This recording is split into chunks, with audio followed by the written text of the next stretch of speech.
In the gun, episode 105 of ITG. It is time for an Oklahoma State recap, a tough one to stomach at Mountaineer Field this past Saturday. I'm Wesley Euler. I've got the best teammates in the business, the runaway beer truck down the sideline, big dog Owen Schmidt, and of course the signal caller Jed Drenning.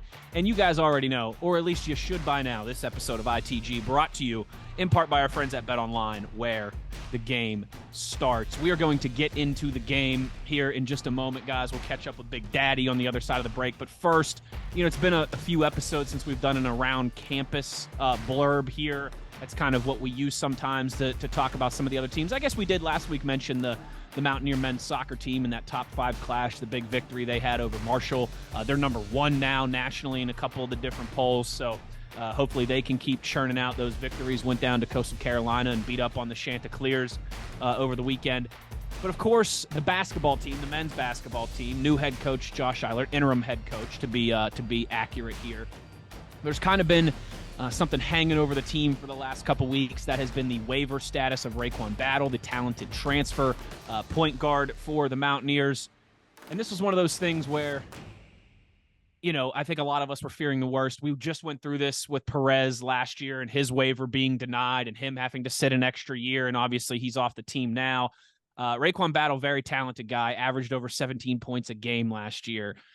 Well, stop me if you've heard this before, but on Monday evening around, I think about 5:30, the program announcing that the NCAA had denied Raekwon Battle's transfer waiver and that he would have to sit out this upcoming season. A huge blow for him, a huge blow for the men's team. Now, it should be stated that they've already announced they're going to appeal, but it's like getting arrested and having the cop who arrested you as the judge and jury, right? With this, and it's like in the NFL. I know, Big O, you remember hearing this all the time. You get suspended, you get fined in the NFL, you can appeal it, but your appeal's Roger Goodell. I mean, it's the same guy who's handing down the fines as the one who gets to handle the appeal. So you can imagine how the majority of those go. It's just frustrating, guys. I think the NCAA is an institution that knows that it is losing power and authority, and it's coming to the end of its time as being, the big bad boss of collegiate athletics. And this is kind of their way of striking back.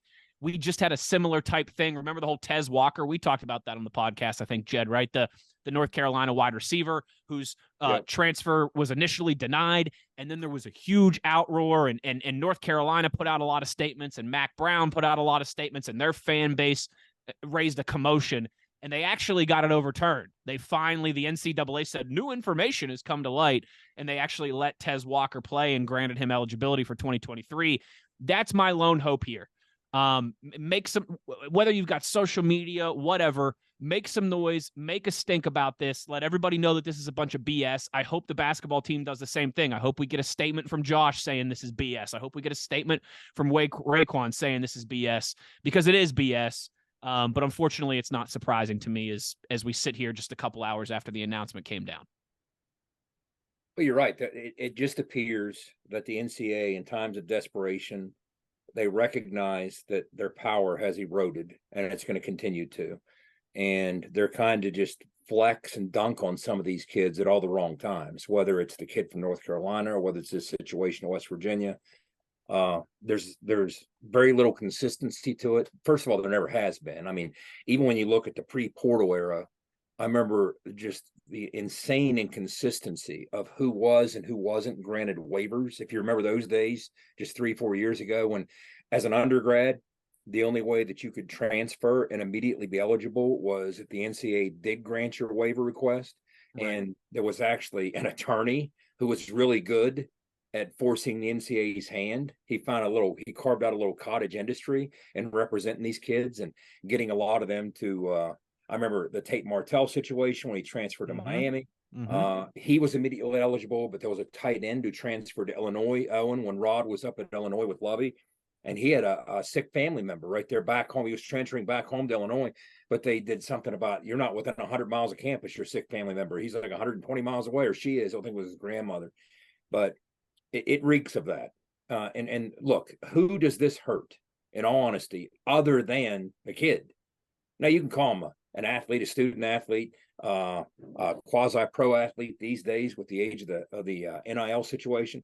But again, at the end of the day, you're not hurting anybody but the kid. I don't understand what example you're trying to set. Like in the past, I sometimes found myself defending the NCAA because they had to maintain, even with some of the crazy things that they tried to enforce, they had to maintain some level of staying ahead of the posse. In other words, like I remember there was, I think, a holder. It seems like 20 years ago in one respect, but it was really only 5 or 6 years ago that I think it was Central Florida, strangely enough, had a holder, and he had some YouTube channel. Do you remember this, Wes? And Yes, he was and they made trying him to take down his monetize they his YouTube Yep. channel. Again, this is all in He the did like pre-NIL world. he did like trick shots, right? Like Yeah, he'd like something like punt, that. And he was punt a trying to ball monetize. into a trash can from 50 yards away, things He like was that. trying, yeah, exactly. That's what he was doing. And so he was trying to monetize his YouTube channel. And again, this is pre-portal, so it's hard to remember those days, even though they were just a couple years ago. But the NCAA in that pre-portal era said, no, no, no, not so fast. We can't allow you to do this. And everybody was coming down hard on the NCAA. And I'm like, well, it sucks, but let me game this thing out and tell you their logic. Yes, if you let this kid do this for all the right reasons, somebody's going to abuse the right reasons and do it for the wrong reasons. And the next thing you know, an Alabama or Georgia booster is going to say, hey, Mr. Hot Up and Comer Jr. in high school, do you want to come to Alabama and start a YouTube channel? Wink, wink, and throw 50 grand. So that's what the NCAA used to have to do. But we live in a different world now. So to do this type of thing and not grant this is just, Owen, what do you think? I mean, like you said, it's just hurting the kid and his family, his future, really. So, honestly, like you said, Wes, you nailed it. NCAA is a dinosaur. They know they're going down like the Titanic. It's only a matter of time now before, some big announcement ends up happening. And, then you just think about all this crap that's happened in the past, and you're like, it should have been this way the whole time. So it is what it is. You can be salty about it, not salty about it. They want to keep their hands in the pot for as long as they can. But unfortunately, like you guys said, it's only hurting the athlete and his future.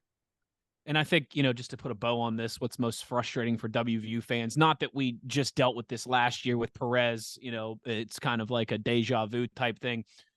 You see a lot of programs like Kansas, right? I mean, Kansas just went through this 6-year investigation of cheating and all these different things, and they get no punishment. It's fine because they're Kansas. They're a blue blood brand. We can't harm Kansas. They're a moneymaker. We can't harm Kentucky. We can't harm Duke. Those schools are the schools that make us money and pull in millions and millions of eyeballs. And then they go and they punch down and they, suspend Oklahoma State for an entire postseason.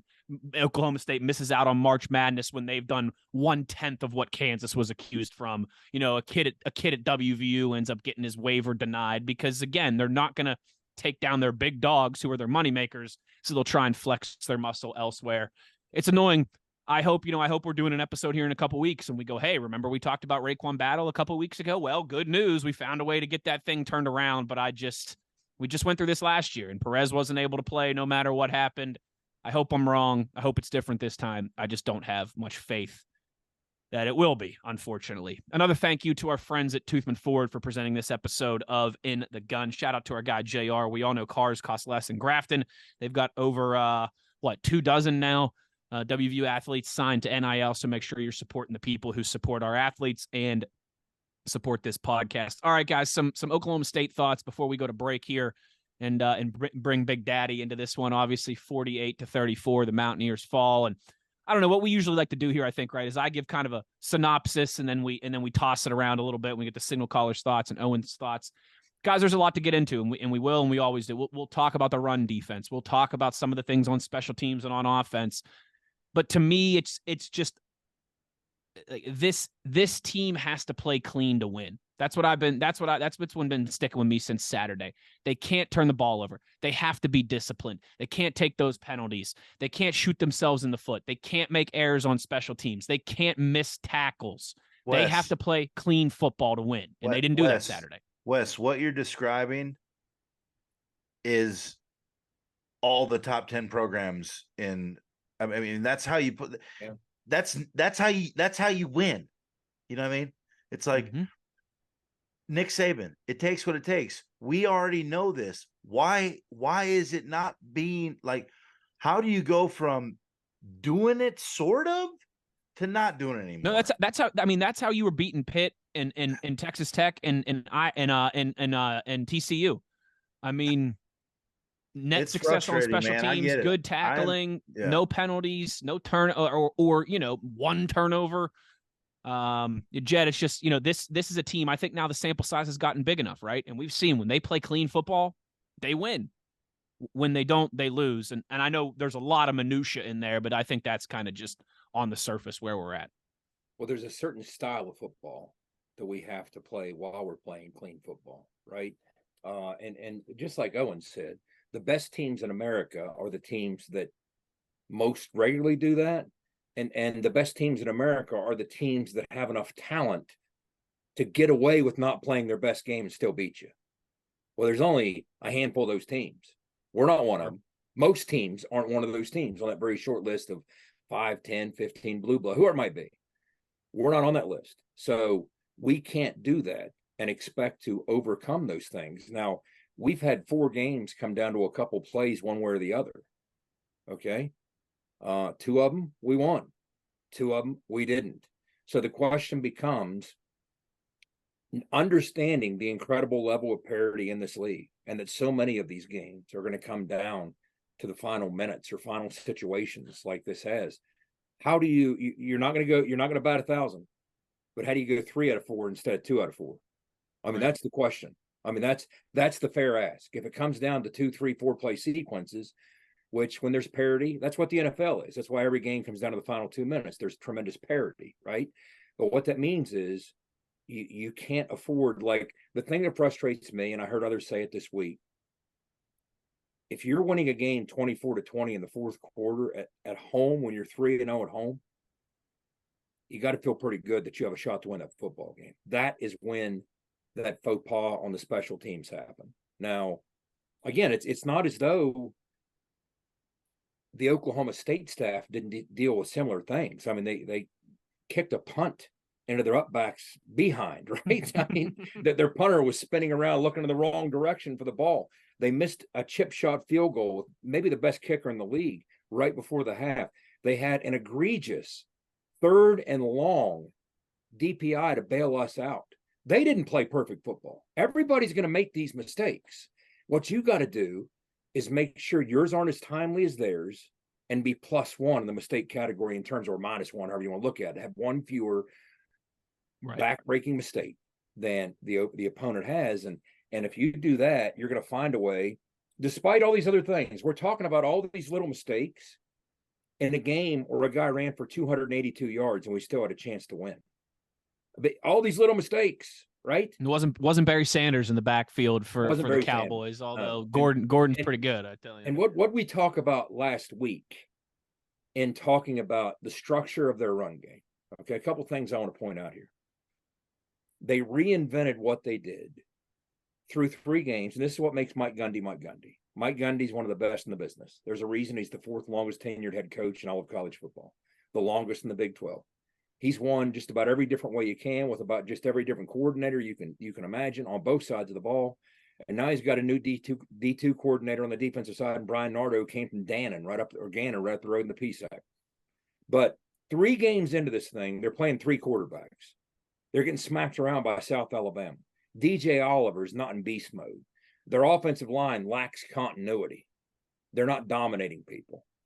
So they went back to the basics, kind of like we did a couple weeks back, went back to camp, started hitting. When you talk to the Oklahoma State people, they said, look, that was more physical than camp in some respects. But then they also said, hey, we can't be running as many zone concepts in the run games we've been running. We got to go more gap. And that's what they did. They kind of flipped it. In the first 3 games, they were zone concept heavy, some gap. In the last 3 games leading into Morgantown, they were gap heavy, some zone. Okay. Now, again, they're not getting the kind of push that you would expect.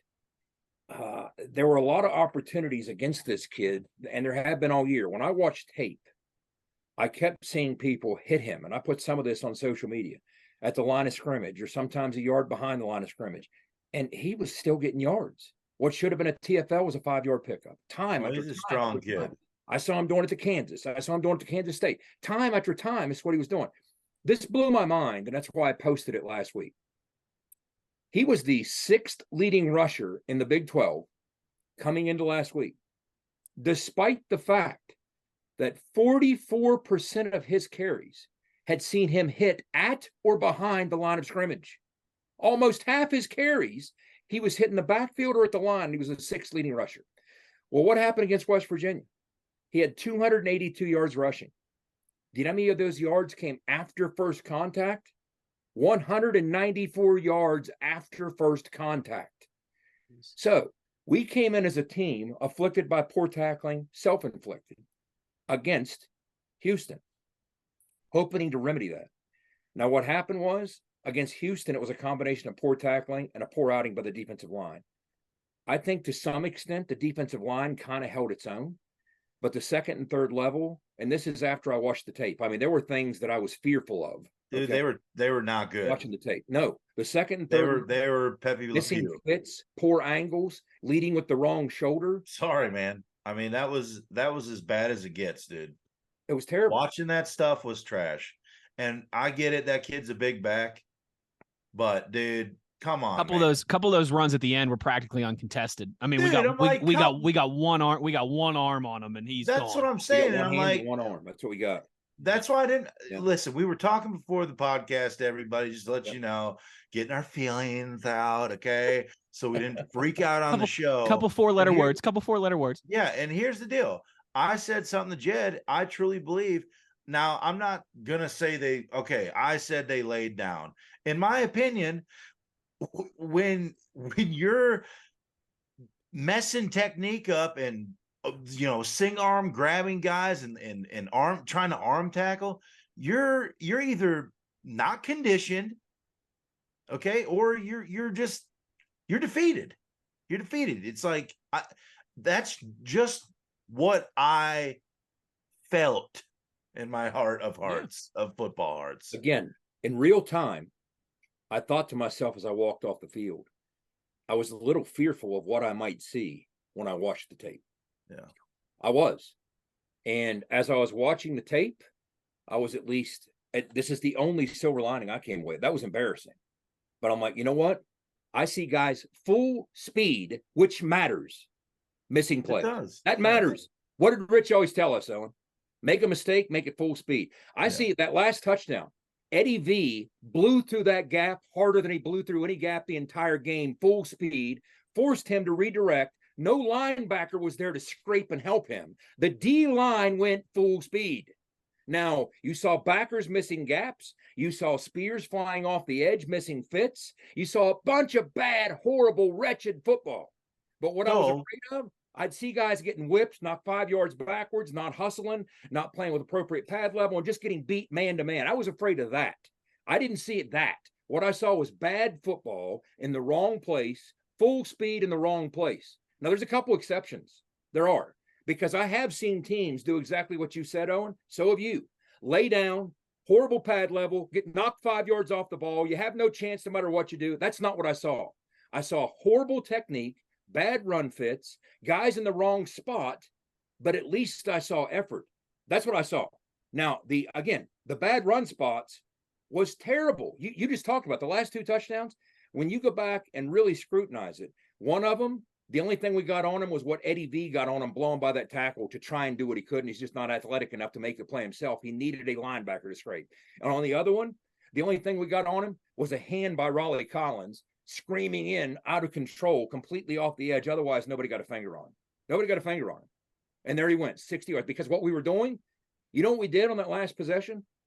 What would you try and do if you're trying to stop the other team, Alan? Coverage-wise, package-wise, what would you try and do? What do you mean as far as like defensively? What would you call coverage-wise or blitz-wise? You go zero. Yeah, absolutely. You're zero. say, hey, I'm man to man, I'm loading the box. That's what we did. Now, what happens if the first level evaporates versus zero? There's no you blow your wad, dude. You miss your fit. There's no backer playing a backstop to catch you. You're firing through a gap. If you fire through the wrong gap, those DBs are running backwards in man coverage. They don't even see it. So the only chance you got is at the point of contact. All resources downhill. And if you miss a fit, if you play with poor technique and he breaks through and you don't make that play right there, it's over. It's over. And that's the only difference between the last 2 touchdowns and the early touchdowns that were 15, 20-yard gains instead of 60-yard gains. Is you had other people with eyes ahead to help make a play after your poor fit or after your poor technique. That's the only difference. Or you'd have seen that all day. Unfortunately, unless we did something differently, you would have seen that all day. And we got gashed. I mean, to be winning 24-20 at home and then watch a kid run for 149 yards on less than a handful of carries. That's awful. That is awful by any 24-20, right? And then you still scored 10 points in the fourth quarter. Yep. Like going into that, if you got a 4-point lead and you're going to score 10 points in the fourth quarter, I think we would all thought, all right, here comes a W. I mean, the flow of the first half went kind of what we expected. It's kind of what we talked about last week. The flow of the third quarter went kind of like we expected. The flow of the first half was absolutely. Well, I'd say the first 5 minutes. He's pinching his nose. The first 5 minutes was stinky, dude. The first 5 minutes, I was like, "What in the hell is going on?" We were winning at halftime.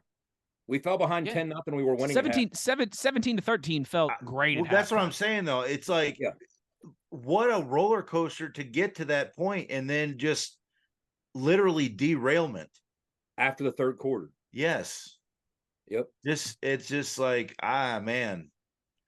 I mean, it's got to be tough to be in the locker room and on that team right now to, I'm never going to say, I know I said that it looked like, maybe we're giving up. In your defense, it felt like it. I know, dude, it did. And even in Neil's post-game remarks, he said the same thing. I need to watch the tape to give you a full evaluation, because anybody who was paying attention, it felt like what you just said. Yeah. So there's no need to apologize. I mean, that's what it felt like. And had I not watched the tape, I mean, again, I went into that video thinking to myself, oh boy, here we go. When the fourth quarter rolls around, they're going to get pushed around. They're going to get knocked out of gaps. They're going to be on their back 6 yards downfield. I could run for 20 yards. No, that's not what we saw.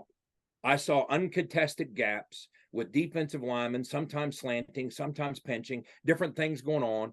Guys missing fits, completely unfitted gaps. I saw us not handling the cutback on the zone play, because that's the other thing I want to talk about. I tell you, the love-hate relationship I have with these analytics sites sometimes. They can provide a lot of stuff so long as you corroborate it with your own film study. Don't just blindly go into these analytics sites and just say, well, this analytics site said this, so that's that. Let me tell you something. Owen, the only thing I can figure, whoever was watching the tape for that game, they must think that a split zone, they must be counting as a gap concept. Now, I understand, because Owen and I will explain what a split zone is, but because the way they record this, they say how many gap runs you had, how many zone runs you had. I mean, they hardly had any zone concepts on the metrics on the site. And I was like, dude, what tape are you watching?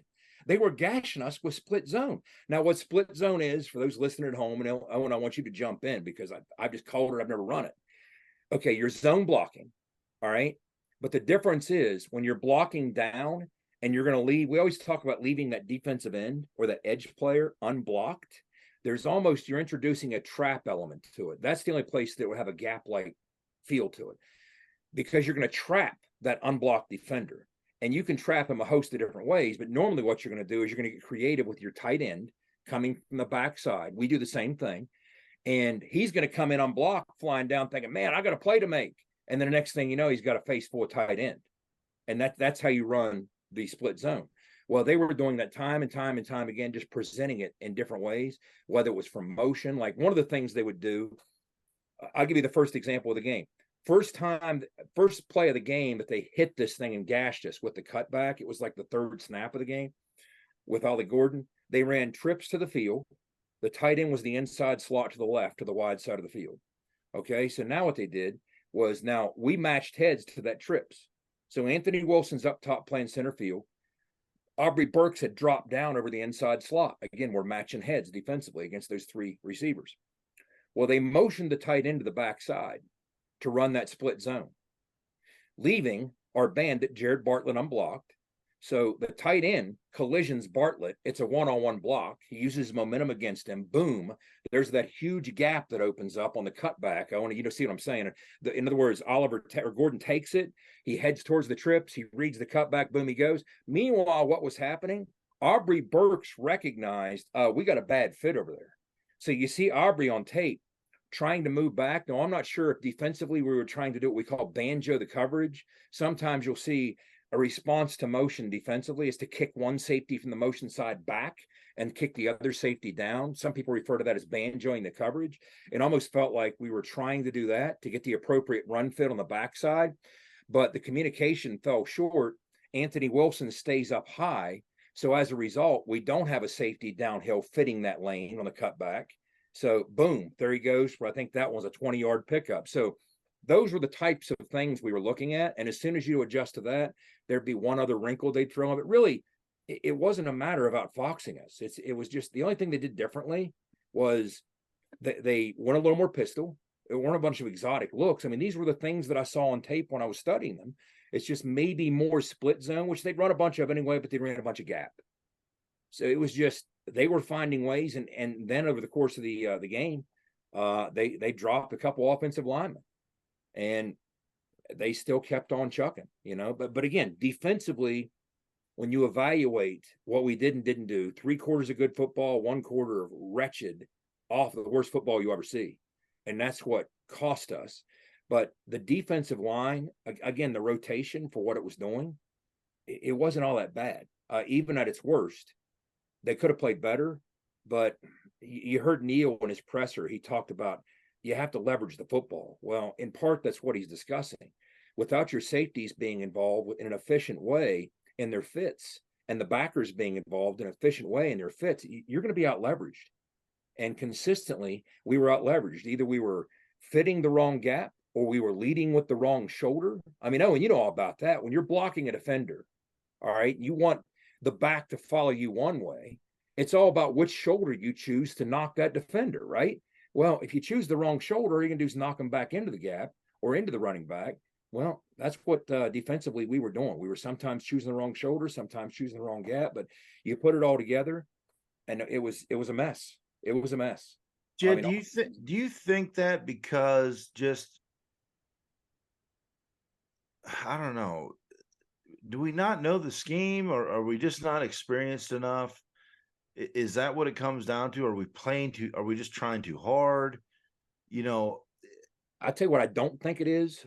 I really don't think with 69 snaps, even if most of them were in the second half, people were saying, hey, is it conditioning? Hey, is it this? Hey, like the 2 things that Neil was asked about. He was asked, hey, was there a hangover from Houston? Well, if there was, not enough to have us behind at the half. Okay, maybe the 10-0, but we were winning at halftime. We were up 24-20 the fourth quarter. So this isn't a Houston hangover issue. That's point number 1. Point number 2, you look fatigued, because what happens when you get tired? Your technique disintegrates, your technique erodes, you tackle more poorly. I can't imagine that was the case, even though our starters are getting the lion's share of the snaps, because it's that time of year. This is the new era of what you're going to see when you have critical injuries at key spots. In the age of the portal, you're not going to have the type of depth that you once did after a couple guys get hurt. We have a couple guys out for the season on the back end. We have a safety out. We have a corner out. We had a backer knocked out in the spring who was probably, if not going to start, going to push the start. And Josiah Trotter, he was certainly going to have a lot of snaps. We have Cave's out. I'm forgetting somebody else. Oh, Trey Lathan. Right. And the best football out of that entire linebacker group's out for the year. So now you're finding yourself in position. Other guys are going to be forced to step up and do it. And you know what? Just not ready. You're going to have to roll with those guys. Yeah, they're just not ready. Yeah, I mean, it's like, you know, Ben Cutter's a great example of that. Like, he shows it in flashes that you can see there's a player in there, but he's a true freshman. He's a true freshman. Yeah. He's young. In other words, his 8 to 10 snaps a game behind Trey Lathan were where he should be at that point. Correct. Versus now is 50 to 60 snaps as a starter because there's no Trey Lathan. But it's like Jed. It's like he's like a lightweight fighter, right? Who's being asked to fight as a heavyweight, right? And now, one day he will be that guy. One day he will be that guy. Everybody has a different. Like I said, he shows the flashes. He does. Think what Trey Lathan looked like as a true freshman, right? Right. But Trey Lathan had a chance to mature his body, his mentality, yeah, all those things. But one way or the other, in this new era of the portal, everybody's going to be dealing with this. So you just, as you always do, as November starts creeping up on the calendar, you're sitting there thinking everybody's going to be injured. I hope I'm less injured than the guys I'm playing. That's really what you say as November rolls around, because when you look at the teams that are the best teams at the end of the year, outside of a couple of exceptions, they're usually the healthiest teams at the end of the year. So that's part of it. And the portal is going to make that a different animal, but you have to find ways. Central Florida, as so many people have said, they don't care. They don't care. I mean, they lost their quarterback for 3 weeks. You think they care? Now he's back. So everybody's dealing with some version of this. And it's almost like when you look at, again, the self-inflicted is what creates these things that make everything else worse. And here's what I mean by that. You have 2 penalties for 30 yards on the go-ahead drive, right? Those are self-inflicted wounds. I mean, there's no doubt about it. That was a face mask. That was a late hit out of bounds. Both those were good calls. Okay, you can't refute them and say, hey, bad calls. What are you out to get it? No, good calls. So as a result of those poor decisions and those poor techniques and those 30 yards worth of penalties, now when you find yourself in a third down situation in which your safety flies up to get what should have been a TFL, but he's held by their tight end, hey, who put yourself in that situation? Yeah. Just because they missed the holding call. Look, what we said before, things in a football game don't happen to you. I was just gonna say that they don't happen to you. You're in that third down because of your poor decisions with those penalties. Yes, they missed the holding call. Yes, we'll probably get an apology from the Big 12. But guess what? Don't put yourself in that situation. Same thing with the lack of an interference on Cole Taylor on the first down in the red zone, our final possession. That was, again, I when I watched the tape, I was like, how do you miss that DPI? Wow. Don't put yourself in that situation. I said this on the post-game show. Guys, there's an old saying, for a plot hatched in hell, don't expect angels as witnesses. And when you do put yourself in these horrible situations with self-inflicted penalties, self-inflicted mistakes, self-inflicted lack of run fits, poor technique, all these things that otherwise you might be able to just keep sprinting past, now they're going to seem like game killers because you put yourself in that situation. You put yourself in such a precarious state that someone missing a holding call on a third down feels like it gets you beat. Someone missing an interference call on a goal-to-go situation, which would have had the ball at the 1, feels like it took away your only chance to maybe onside with 3 timeouts left again. No. You put yourself in that situation. Those things, the reason they matter are because of what you did and because of what you didn't do. If you don't want those things to feel so damaging, so destructive, and so painful, handle your business differently in all the snaps leading up to those things. Yes, they blew the holding call. Yes, they blew the DPI. Play good enough football that those things don't get you beat. Yep. Jed, it's like it reminds me everything you. Yeah. Everything you just laid out there. It is. This crap we've been talking about forever. And that was, again, going down to Houston before that Thursday night game. That was one of this team's greatest strengths. They were a bottom 5 penalized team in all of Power 5 football. And that's been a big part of what's cost you. And investigate those games. I'm telling you right now, because I've thought about this. Had a play gone the other way and we lost them, we're having a different conversation about our discipline on the football team. Oh, big time. We're saying, oh, this thing hurt us in the third quarter. This thing, we're so undisciplined. No. We made that one play. So all of a sudden, you gloss over those and we're a disciplined team. Again, Oklahoma State, I just mentioned, blocking a punt into your upback's butt, okay? I just mentioned the chip shot missed field goal, the ridiculous DPI. What are you doing on 3rd and 16? Interfering. What are you doing? That was borderline uncatchable football. That was Joe by Oklahoma State. Jed, that was Joe Flacco heritage right there, baby. I mean, that was prime Joe Flacco right there. That's undisciplined by Oklahoma State. But they made one more play than us, so their fans aren't back in Stillwater talking about how undisciplined they are. If you win these games, it changes the whole narrative. Wow, what a great learning experience to win a game despite doing X, Y, and Z. But when you don't make that play, here we are. You can't ride a whole season like that, though. Yeah, you can't. Listen, you can't. What's the old phrase too? You can't ride the tiger and not get bit. Something like that. I mean, we've been riding the tiger for a month or so here. In these last 2 games, we've gotten bit. Yeah, you're going to have to, in this league, ride the tiger more than you're comfortable with. Sure. But you're going to have to find a way to, instead of winning 2 out of the 4, win 3 out of the 4. Let them make one more mistake than you. You're not going to be mistake-free. You're still going to do things that people call undisciplined when you lose and tend to forget about when you win. But if you can make that one extra play, if you can stop the the Hail Mary against Houston, if you don't have the 15-yard, any of those one things, those individually could have turned that game out differently. Whole conversation come out of Houston's different. We're 5-1. We have a chance of being ranked. Whole conversation's different. We're still incredibly disciplined. Wow, we're so disciplined. We overcame poor tackling. But when you don't make that one more play and the other team does, all those things are laid bare for the world to see, and they're complained about as they should be. That's open game. It's fair game. It's on the table. What I'm saying is you can't be expected when you are riding the Tiger week after week after week to slay the Tiger every week. But what's reasonable? Hey, how about 3 out of 4 in these games instead of 2 out of 4? Yeah. And I think you're right, Jed. I mean, you find a way to knock that Hail Mary down. You find a way against Oklahoma State. If you're 5-2 right now as opposed to 4-3, it's a completely different conversation. You're still feeling pretty good. But that is, like you kind of said, that's the nature of the beast in this that's league. The old saying. And at the end of any season, I mean, any team that has a special year, Owen, you were on 3 special teams. When you think back to critical, pivotal moments during your season, even if you won by 2 or 3 touchdowns, there was a moment in that game that turned the tide that you made a play slightly better than they did. And that all comes down to, at the end of a season, I mean, there's a dozen, 15, 20 of those plays. So great teams make the majority of those plays. They're not going to make all of them, and they're probably going to lose a couple times because they didn't make all of them. 3 out of 4, right, Jed? 75% of the time, 3 out of 4. You gotta find a way.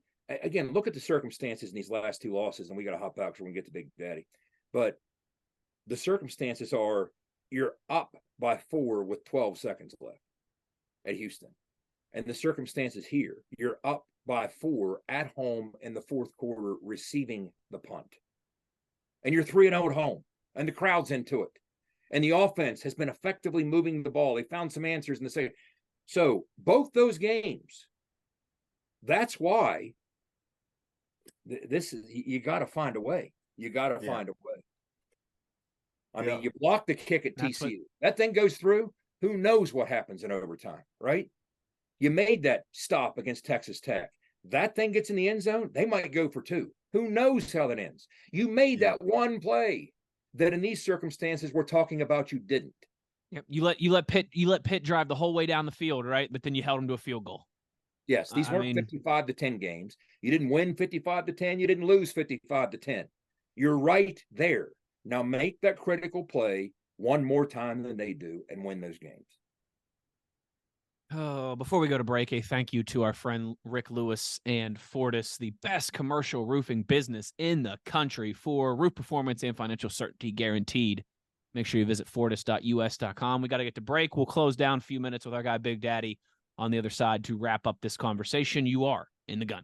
Nobody supports the blue and gold Mountaineers like Toothman Ford. With over 20 NIL deals and counting, Toothman Ford continues to rally behind our student athletes. And it's time we rally and support the dealer that supports the Mountaineers. Not only does Toothman Ford offer the best prices in the state on pre-owned, their never over MSRP campaign on new Fords guaranteed to save you thousands. Drive with pride all season long, knowing you're supporting the dealer that fuels our Mountaineers. Toothman Ford, where cars cost less, in Grafton and at toothmanford.com.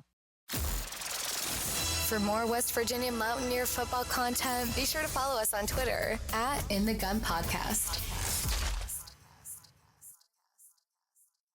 For nearly 20 years, Fortis has been the nation's leader in providing guaranteed roof performance programs for commercial buildings.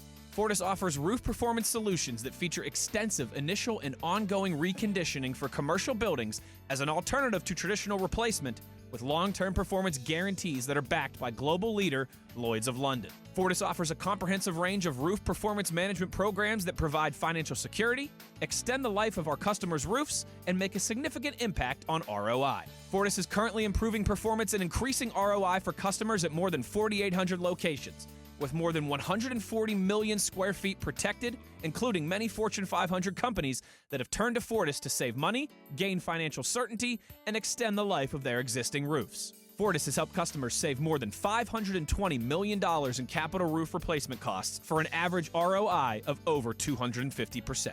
To learn more, visit fortis.us.com. Fortis, roof performance and financial certainty guaranteed. Let's go, Mountaineer fans. You're tuned in to In the Gun with Wes, the Runaway Beer Truck, and the Signal Caller. Back in the gun here. It's your new favorite WVU football podcast. We've got our favorite guest, our day one, the handsome, tubby man of gold, Sean Big Daddy Mariner. Sean, this is before you came on, we did like 30, 40 minutes of just kind of some cathartic ranting in there, some let it out, some reasonable takes. And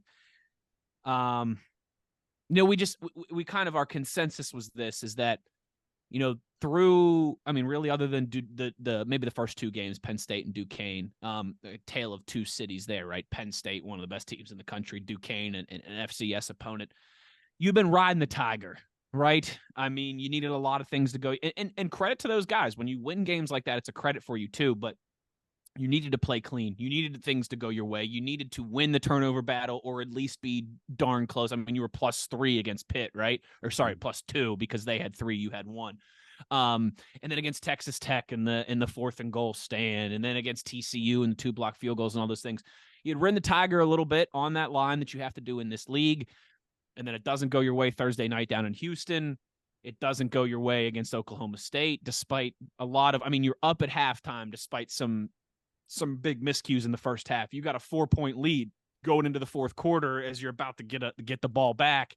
That's kind of one of the things we were talking about. You went in the fourth quarter with a 4-point lead, and you scored 10 points in the fourth quarter. Like, if you would have told all of us you're going to score 10 more points in this game, we would have been like, all right, big time.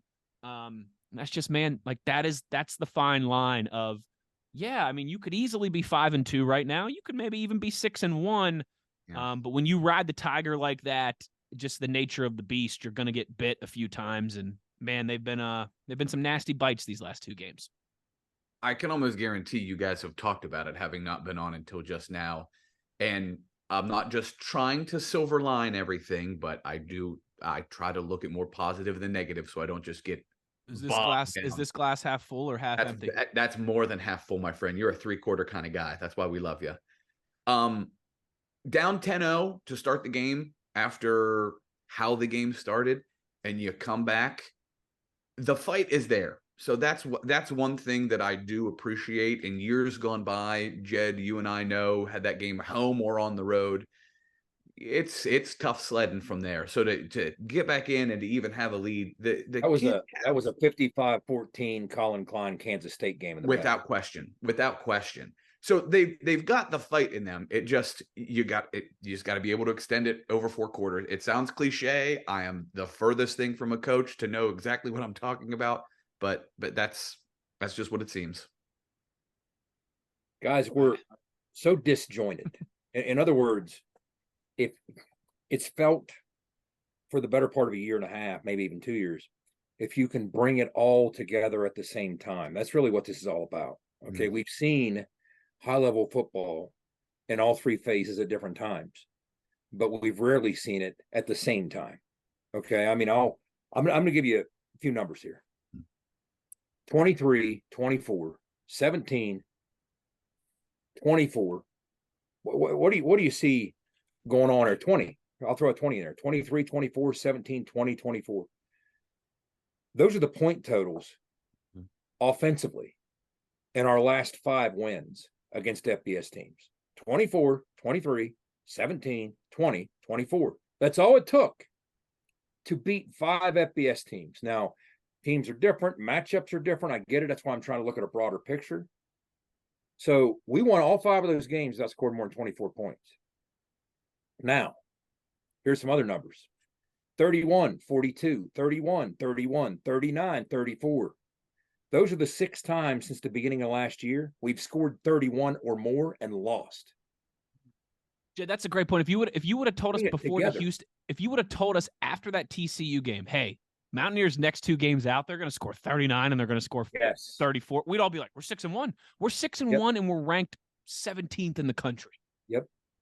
So if you can bring it all together and the special teams piece, which again, if you don't drop that punt, Neil talked about this. Yeah. You're talking about the positives. We forced a missed field goal. We had the blocked punt, pushing them into the backside of the up back. If you can bring it all together, you've demonstrated the ability to play winning football in all three phases. What you got to do is demonstrate it. Oh, and that's what you guys did better than most, right? You had the Jeff Castile defenses. You had what you guys were doing on offense. You had the crazy characters in your special teams units, whether it was Pat doing what he did, whether it was Lance Frazier, the fearlessly sliding for punts to avoid fair catches, whatever it might be. That's what you guys found ways to do, at least more consistently than most of the teams you were facing. Now, it's not as though we haven't showed, again, matchups are matchups. You can sit here and argue, well, against lesser offenses, against lesser defense, whatever it might be. But there have been times we played winning football on defense, winning football on offense, and winning football on special teams. What you have to do, what good teams do, bring those things together. And we just really have, it's been one or the other or two of the three. We haven't seen all three phases. Again, I'm talking about FBS. All three phases. When's the last time we saw all three phases at once click? It's been a while. It's been a while. I mean, it has been a while.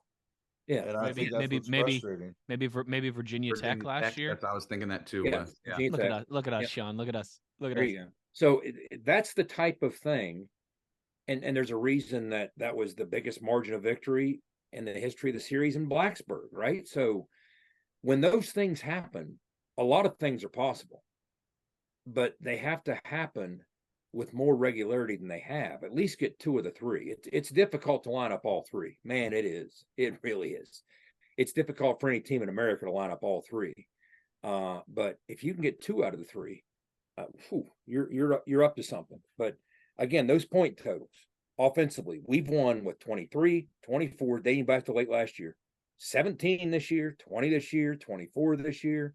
We've won 5. Our last 5 wins over FBS teams, we haven't scored more than 24. We won a lot of those types of games. So if we have that in us, how about the 6 where we scored 31 or more? Can't you win half those? It's wild. You see what I'm saying? Bring all that together. I mean, Jed, what was the Neil Brown record when the Mountaineers rushed for over 200 yards coming to this game? This was his first loss. Was it? Didn't the Brawl opener last year? No, it was almost. That was the one at 175. I'll check that as we're talking here, but I think he was like in the 190. Stranger things. I mean, yeah. Maybe we should have a segment on this show called Stranger Stats. If you want to sponsor Stranger Stats, email us. Last year, I'm sorry. Yeah. Hey, Daddy. This was his first loss over 200 rushing. Now, you could argue the nature of the rushing. Some of it was with Garrett, running like a scalded dog, helping us play catch up when he got wild in the fourth quarter. It wasn't like 200 yards rushing that just outright helped you push them around to control the game, but. And Jed, in the bigger picture too, I mean, if we would have all, back in August, right, when we were doing our Penn State preview and getting ready for the regular season, if you would have told us all that at Halloween, Garrett Green is going to be your leading rusher, I think we would have been. I think we would have been concerned. What I asked you guys during the break, if you'd have told me that 7 games in, a healthy C.J. Donaldson, by and large healthy, would have had 450 yards, my first response would have been, yeah. What are we doing to overcome that? So, is right, Jed. That riddle needs to be solved. Okay. There's no riddle, Jed. There's no riddle anymore. CJ needs to come alive, man, for 4 quarters. There's no doubt about it. He doesn't have a 20-yard run. There's no doubt about it. He doesn't have a 20-yard run, Jed. No. And I'm starting to see like a lot more like what you guys. This really podcast, I love you guys. This drives me to drink. This podcast drives. This was supposed to be a fun, drives me to drink. I'm supposed to come on and just jibber jabber and be the fat collection. Sean, Chris Farley, Fatty fall down. Sean, at least we got good news earlier, though. Raekwon Battle's waiver got denied. I mean, we got that going for us. I mean, wonderful. Listen, the one positive I took away from this weekend, and I'm not trying to bring anybody else down, specifically anybody else in our profession. The one positive that I took from this weekend is that I have never put Adolf Hitler on the video board. I thought you were going to say, like, we sold more Country Trust loggers than I mean, that's probably still Owen, happening. did you see what he's talking about?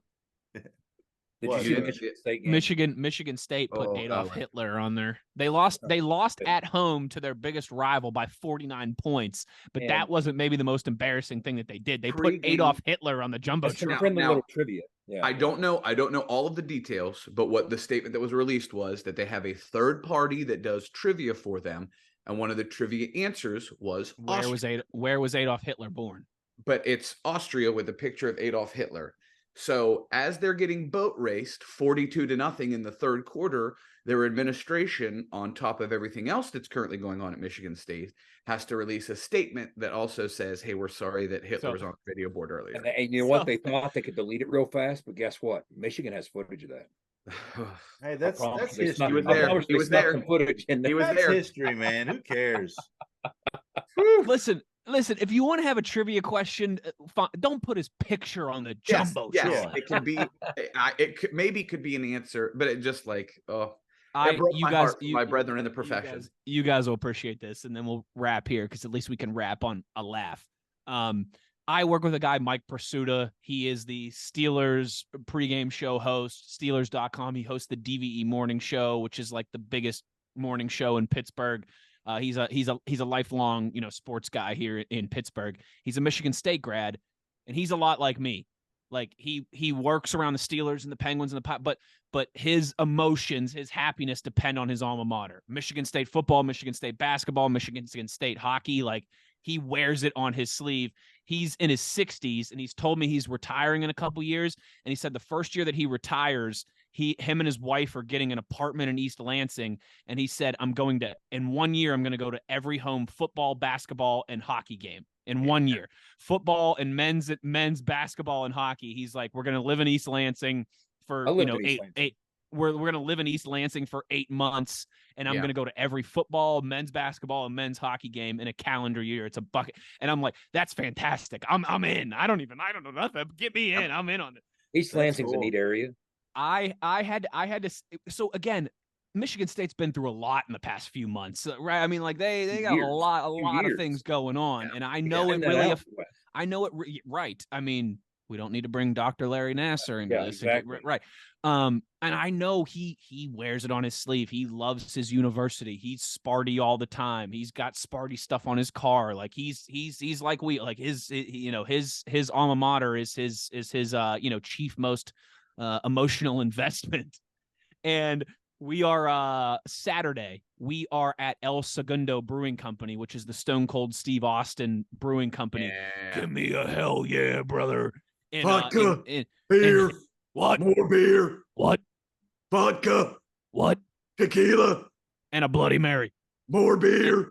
And we are this news breaks, right? And I'm just like, buddy, his name's Mike Pursuta. His nickname's Triv. I go, Triv. What can we do for you? I normally don't, because like how it is with me, right?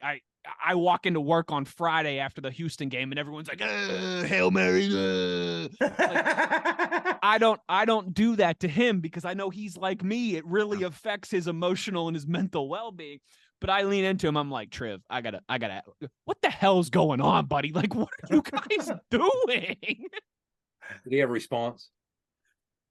Yeah, it's not appropriate for this podcast it's unless we want to slap a disclaimer, an expletive on this one. But it had a Lansing lot of.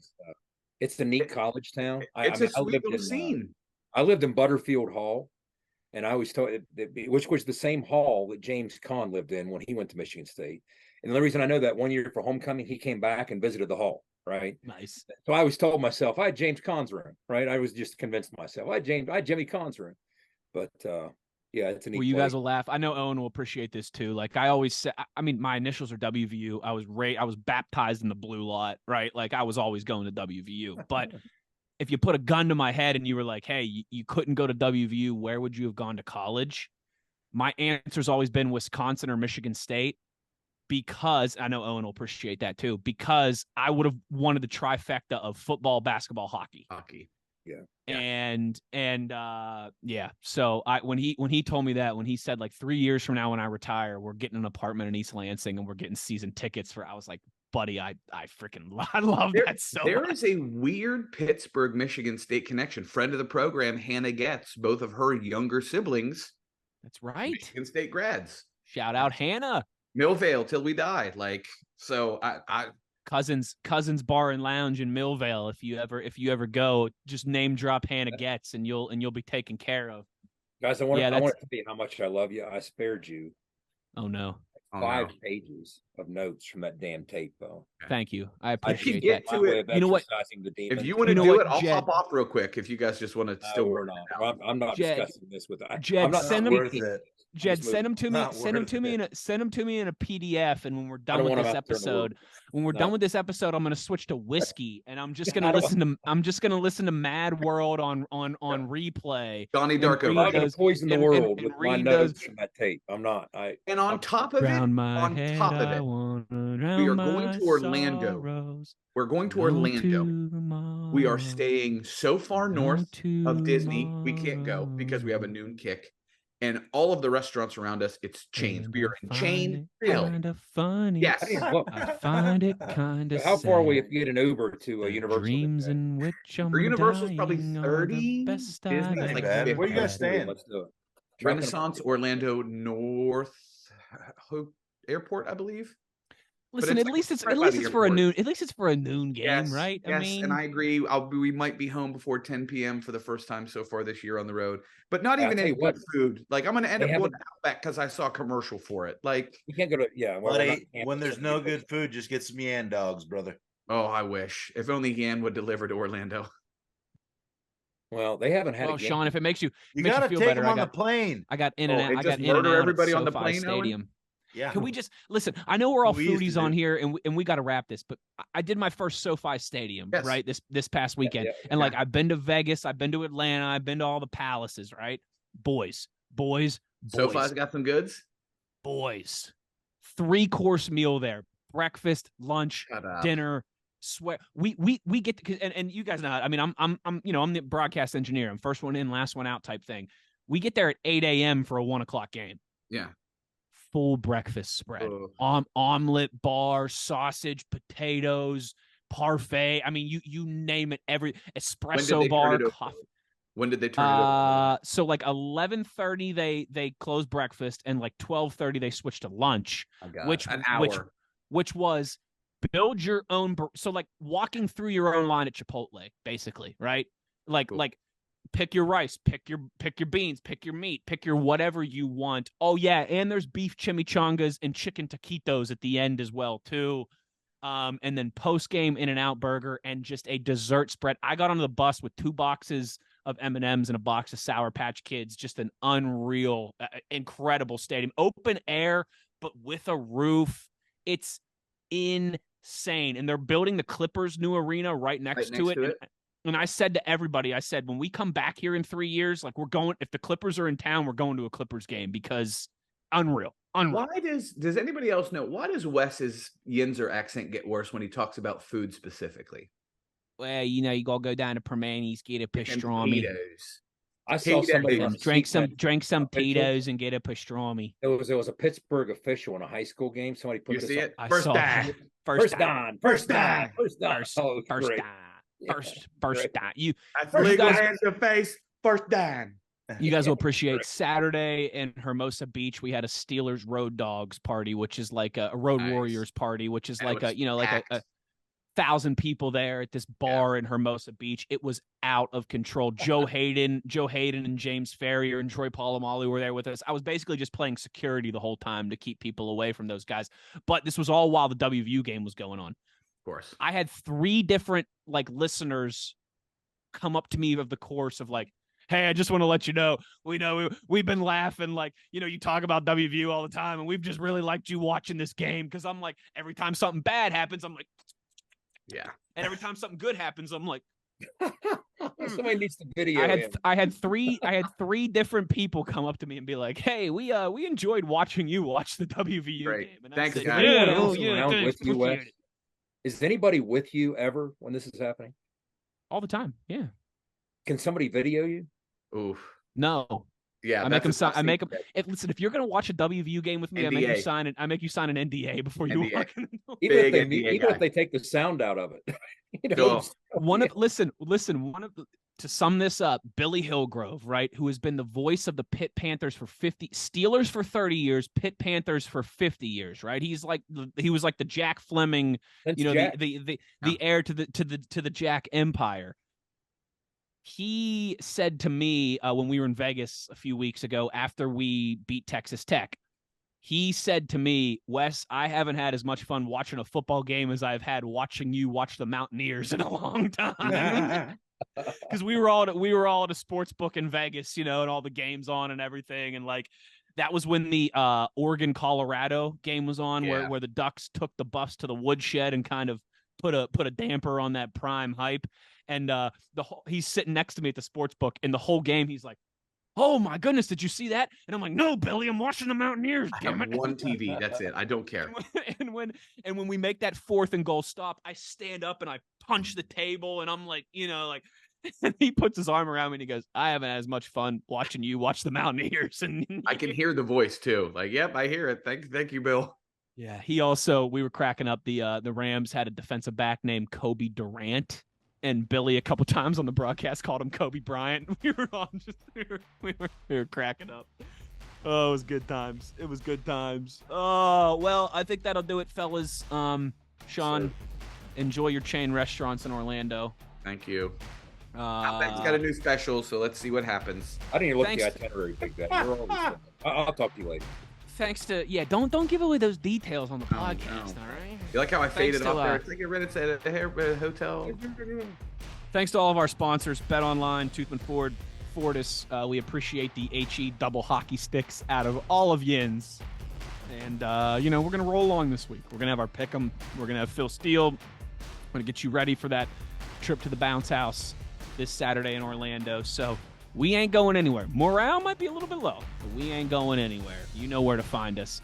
For the handsome tubby man of gold, for the runaway beer truck, for the signal caller, for our producer, Skylar Callahan, I'm Wesley Euler. Thanks so much, everybody, for listening to this edition of ITG. As always, the one thing we ask of you is to be an ear and tell an ear about your new favorite WVU football podcast. We'll talk to you soon. Take care, everybody. You've been In the Gun.